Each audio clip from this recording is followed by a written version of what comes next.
Bonjour à toutes et à tous, je suis Sabrina Vintrobe, enseignante dans le second degré, agrégée d'espagnol, mais détachée de l'éducation nationale depuis 2019, date à laquelle j'ai commencé ma thèse en littérature latino-américaine sous la direction de Caroline Lepage. Et plus précisément, je m'intéresse à la biographie fictionnelle de personnages historiques dans la prose hispano-américaine de 1974 à nos jours.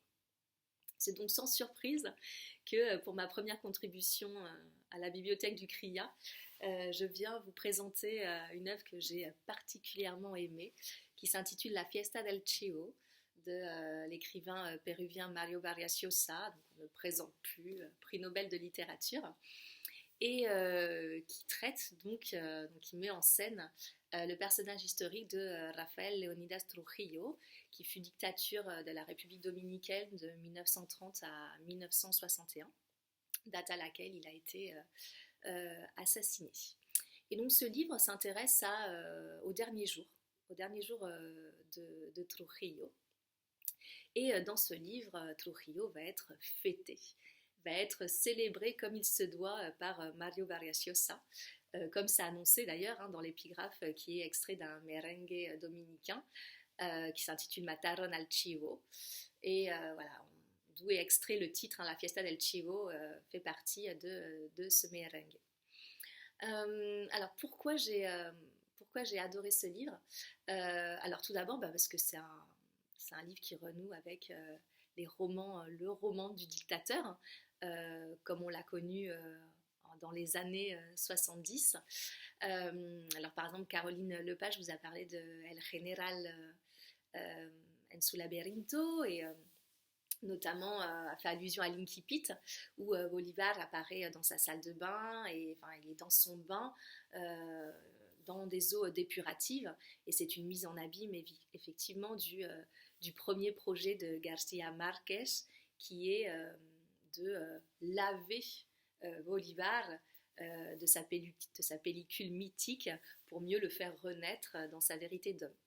Ici c'est pareil, du coup voilà, Mario Vargas Llosa va aussi vouloir nettoyer Trujillo de cette image de Dieu, de cette image de mythe qu'il a pour mieux le faire renaître dans sa vérité d'homme. Donc dans l'Incipit du film narratif qui lui est consacré, il apparaît dans sa chambre à coucher, ensuite dans sa salle de bain où il se rase, il se brosse les dents, il s'habille dans des vêtements propres et voilà, on connaît toute l'importance qu'il accordait à la propreté, à l'hygiène. Donc ici, c'est une formidable mise en abîme, évidemment, du projet premier de l'auteur, qui est de le nettoyer de son mythe pour le faire renaître dans sa vérité d'homme. On retrouve aussi des duos comme par exemple celui de Roi Bastos, mis en scène dans Yo el Supremo, entre le suprême, le dictateur, et son secrétaire Patiño. Ici, on a un duo au pouvoir, puisque si Trujillo est le chef du gouvernement, il gouverne avec un président fantoche, qui est Balaguer, qui est donc le chef d'État. Donc c'est un duo aussi très, très intéressant, derrière lequel évidemment se dessine la figure de l'auteur. Mais ce qui est aussi très très intéressant, c'est que ce duo, de fait, à la mort de Trujillo, va ne devenir plus qu'un. Puisque ce sera à Balaguer seul d'assurer la transition démocratique. Là aussi, l'expression est très intéressante, transition démocratique. Elle peut évoquer évidemment le projet de Mario Vargas Llosa, qui est de faire transiter le dieu, le mythe vers l'homme, et aussi peut-être de faire transiter les romans du dictateur tels qu'on les a connus dans les années 70 vers un nouveau roman du dictateur, celui des années 2000, tel que l'incarne La Fiesta del Chivo. Et d'ailleurs, si on parle de la Fiesta del Chivo, donc la fête au bouc, la fête à Trujillo, ce n'est pas que sa fête à lui, c'est également la fête de tous les trujillistes, de tous ses sbires, et également aussi des conjurés, puisque les conjurés étaient aussi des trujillistes, mais à un moment vont changer de voie suite à leur histoire personnelle qui nous est dévoilée dans le livre.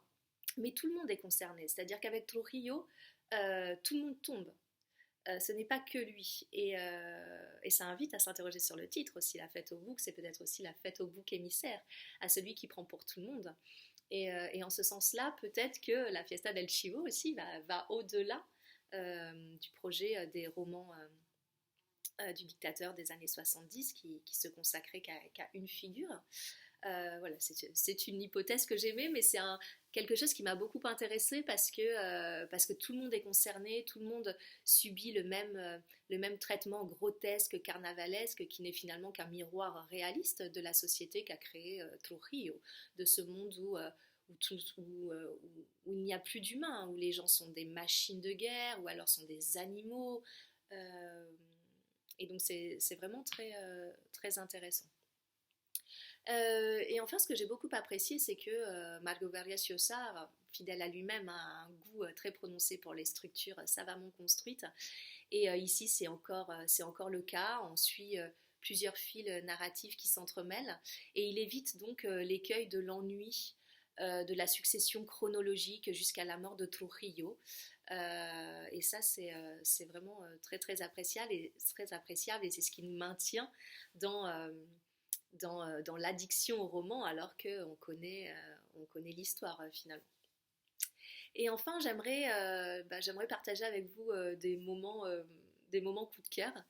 Euh, alors tout d'abord, il y a un dialogue qui ressemble à une véritable passe d'armes entre Trujillo et le ministre des Forces armées. Donc il se déroule à l'entrée de la base aérienne et en fait Trujillo reprend son ministre parce qu'il y a une canalisation éventrée. Donc tout ça ce n'est pas tolérable, ça donne une piètre image de, euh, de, de la base aérienne et donc méthodiquement finalement de l'île, enfin de Saint-Domingue. Et donc ce dialogue m'a fait énormément penser, pour ceux qui connaissent, il y en a beaucoup évidemment, la novela de mi vida du cubain Leonardo Padura, et au dialogue entre José María Heredia et Tacón. Et évidemment derrière se dessine un dialogue entre deux auteurs, entre deux figures d'auteurs que j'ai trouvé très brillant et voilà, et que j'ai adoré, que je vous laisse découvrir.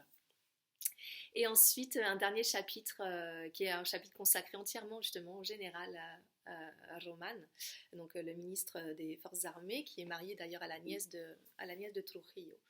Et ce général a un rôle à jouer dans la conspiration.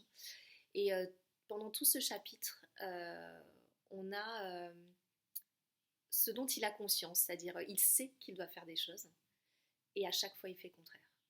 Et quand il a des occasions finalement de se racheter, hop, de choisir un autre chemin et de se remettre sur la bonne voie, en quelque sorte, la voie sur laquelle il s'est engagé normalement, il fait toujours le contraire.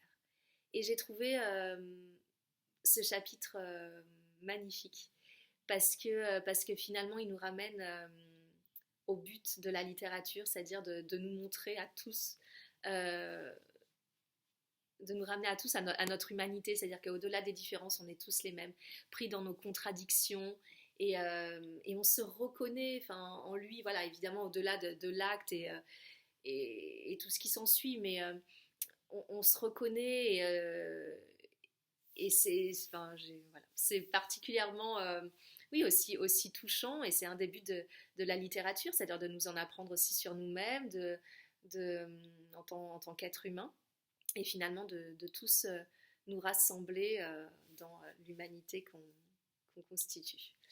Voilà, donc c'est pour toutes ces raisons que j'ai beaucoup aimé la Fiesta del Chivo, qui est à mon avis riche autant pour une étude universitaire évidemment que plaisante.